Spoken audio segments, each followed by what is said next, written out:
Maths എന്ന് പറയുന്ന subject എല്ലാ കുട്ടികൾക്കും ടഫായിട്ടുള്ള ഒരു സബ്ജക്റ്റാണ്. ഈവൻ നമുക്ക് പോലും മാത്സ് എന്ന് പറയുമ്പോൾ കുറച്ചൊരു പേടിയാണ്. അതേപോലെ തന്നെ എൻ്റെ അടുത്ത് വന്നിട്ടുണ്ടായിരുന്ന സ്റ്റുഡൻറ്റ് 6th പഠിക്കുന്നത്. ബാക്കിയുള്ള എല്ലാ സബ്ജക്റ്റിലും ഓക്കെയാണ്, പക്ഷേ മാത്സ് എന്ന് പറയുമ്പം ഒരു പേടിയാണ്. ഇപ്പം ഓൺലൈൻ ക്ലാസ് എന്ന് പറയുമ്പോൾ തന്നെ ആൾക്ക് കുറച്ചൊരു ടെൻസ്ഡ് ആണ്. ഇപ്പം ഓൾറെഡി വേറൊരു ഇൻസ്റ്റിറ്റ്യൂട്ടിൽ ക്ലാസ് അറ്റൻഡ് ചെയ്തിട്ടുണ്ടായിരുന്നു. അപ്പം അവിടെ നിന്നുള്ള എക്സ്പീരിയൻസ് എന്ന് പറയുന്നത് ടീച്ചറെ ട്രീറ്റിങ്, അതേപോലെ കുറച്ച് ഷൗട്ടായിട്ടായിരുന്നു ക്ലാസ് കണ്ടിന്യൂ ചെയ്തിട്ടുണ്ടായിരുന്നത്. അപ്പം എന്താണ് ആ ഒരു എക്സ്പീരിയൻസ് ആയിരിക്കും, അങ്ങനെ ആയിരിക്കും നമ്മളും ഇവിടെ ട്രീറ്റ് ചെയ്യാന്നുള്ള ഇതിലാണ് ക്ലാസ്സിൽ ജോയിൻ ചെയ്യുന്നത്.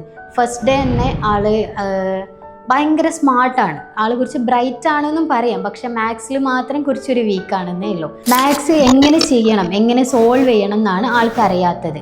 ഇപ്പം ഈവൻ നമ്മൾ മൾട്ടിപ്ലിക്കേഷനൊക്കെ ആണെങ്കിൽ ടേബിൾ അറിയാം, പക്ഷെ എങ്ങനെ ചെയ്യണം, ഡിവിഷൻ എങ്ങനെ ചെയ്യണം എന്നറിയില്ല.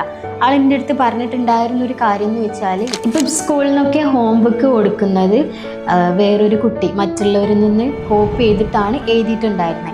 അപ്പോൾ എൻ്റെ അടുത്ത് ഒരു 5 days ആയപ്പോൾ തന്നെ പറഞ്ഞിട്ടുണ്ടായിരുന്നു, എനിക്കിപ്പോൾ മാത്സ് എങ്ങനെ ചെയ്യണം എന്നറിയാം, ഞാനിനി അങ്ങോട്ടേക്ക് വേറുള്ളവരെ ഹെൽപ്പ് എനിക്ക് വേണ്ടാന്ന് എനിക്ക് തോന്നി എന്നുള്ളത് എൻ്റെ അടുത്ത് ഒരു 5th days ആയപ്പോൾ തന്നെ പറഞ്ഞിട്ടുണ്ടായിരുന്നു. അതേപോലെ തന്നെ 15 days ക്ലാസ് കംപ്ലീറ്റ് ചെയ്തതിന് ശേഷം പിന്നെ അവർ മാത്സിന് ട്യൂഷനും കൂടെ എടുത്തിട്ടുണ്ടായിരുന്നു.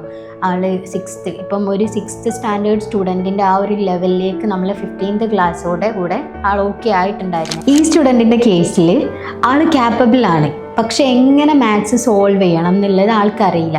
അപ്പം നമ്മളെ കൊണ്ട് ഇപ്പം പാരൻസ് ആയിക്കോട്ടെ, ടീച്ചേഴ്സ് ആയിക്കോട്ടെ, മാക്സിമം സപ്പോർട്ട് ചെയ്യുക അവരെ. അതേപോലെ അവരെ ലെവൽ അനുസരിച്ചിട്ട് നമ്മൾ അവരെ ട്രീറ്റ് ചെയ്യാൻ മാക്സിമം ശ്രമിക്കാം. Learn Deck. Best education, our promise.